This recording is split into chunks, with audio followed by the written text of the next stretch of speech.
Good morning. Today we're going to talk about something that's a little bit tricky to do, but it does help us understand the structure of sentences a little tiny bit better. So bear with me today. Let's see how we can do. We're going to talk about how we diagram different parts of a sentence. So I have a lovely sentence here. It says, Miss Freeman went to the zoo. In my dreams, that is where I would be next to the animals. But alas, I am right here and I get to talk to you guys, so that's almost as good. So, first thing we're going to do is we're going to identify what our subject of our sentence is and what our verb of the sentence is. So, the subject is the who or the what of the sentence. So, who? Well, Miss Raymond, she's the one doing something. So I'm just going to underline that so I know where it is. And then I'm going to think about the verbs. Verbs are any action words or things that the person is doing. So what is Miss Raymond doing? She's going to the zoo. So went, tricky one, but went is our verb here. So if we want to diagram this subject or this sentence, all we're going to do is we're going to put the subject in the front part, Miss Raymond. And then we are going to put the verb over here, went. Now to make this an official diagram, we connect the lines and we just draw this line right down the middle. So my subject is on one side, my verb is on the other side, and all this other stuff here, I'm gonna leave it out. I don't need it. I just leave it as is. So let's look at the next one then. Here's my next sentence, a little bit more complicated, a few more words. It says the unicorn hopped over the fence and ate a berry. So, once again, I'm going to think, what's the who of my subject? Who's doing things? Well, it's the unicorn. So I am going to underline unicorn. Unicorn is my subject. Now, the interesting thing with these diagrams is in general, we want to keep the article with it. So usually when we underline the subject, we just underline the word, but for the sake of this, we're going to underline the article as well, just because it's a little bit special. I'm going to talk more about that later. So there we go. We have the unicorn. And then what's the unicorn doing? Well, he's hopping and he's eating.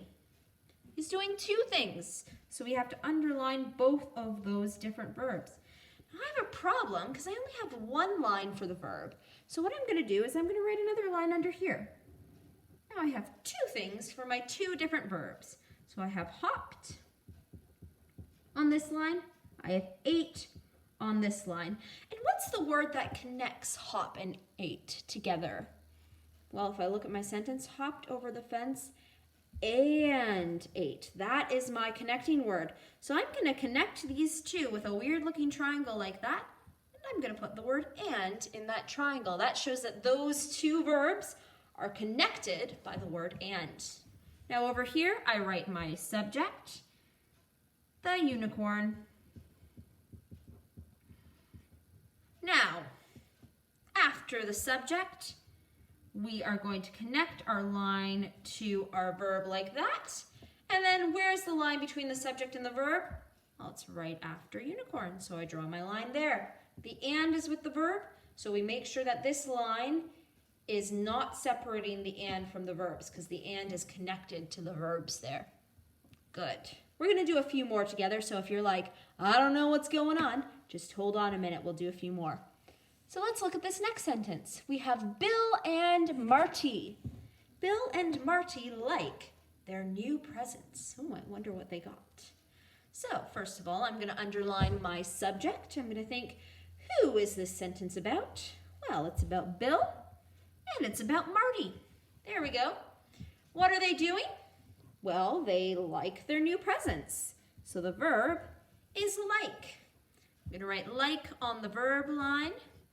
On the subject line, once again, I have two subjects and only one line. So I better draw another line. There we go. So I have Bill and I have Marty. What's connecting Bill and Marty together? Well, there's an and. So once again, I draw my little triangle, and this time I'm going to put the and in here. So notice when it connects the verbs up here, The and is on the inside close to the words. And over here, it's doing actually the same thing. It's on the inside closer to the words. I connect that up to my other part of my sentence, and then I draw my line after my subject. Now this time, my subject is connected by the and, so I want to draw the line after the and, because the and is part of the subject. It's part of those two words. So I put in my line right about there. Good, good, good. We are getting there. Let's do just a few more together. They're going to get a little bit more tricky as we go. So here we have John, Leo, and Maddie were playing outside. So I'm going to underline the who's of my subject, or the who's of my sentence, which is my subject. John, Leo, Maddie. And then I'm going to underline my verbs. Were playing. Now, here's a tricky question. Technically, we have two verbs here, but are they joined by an and or an or anything like that? No, they're not. So technically, when we see two verbs right next to each other like this, we consider them the same verb. We consider them part of the same thing. So on my verb line here, I'm going to write were playing. I don't have to write more than one line. I just write out were playing, because both of those are part of the same verb. It's sort of a verb phrase is what we've called it in the past. And then over here, I'm going to write out my subjects. I have John. Oh, I have another subject. Better write another line. Leo. Oh, another subject. Got to write another line. And Maddie. Now, I have three of them. All three of these are connected by a joining word. And that joining word is once again and. So I draw a triangle over all three. And in between, I write the word and right there, because they're all connected with an and. Then I join my subject up with my verb. Ideally, your line will go straight across. Mine are going a bit winky wonky today. That's okay. So there we go. We connect our subject and our verb. And now we draw our line separating the subject and the verb. Remember, this and is part of the subject. So I'm going to draw my line after the and, right about there. Okay, last one. Things are going to get pretty crazy. So let's look at this one here. Mom and Dad like to clean the floor and wash dishes. Well, those are some very productive parents. Good for them. So, who are my subjects? Mom and Dad. Where are my verbs? They like to clean. So that's sort of part of the same verb phrase here. Like to clean. And wash. So once again, I have my subjects and I have my verbs. Now this one's a little bit trickier to work out, but over here, I'm going to put down my subjects first. So I have mom, and then I have to create another line for dad.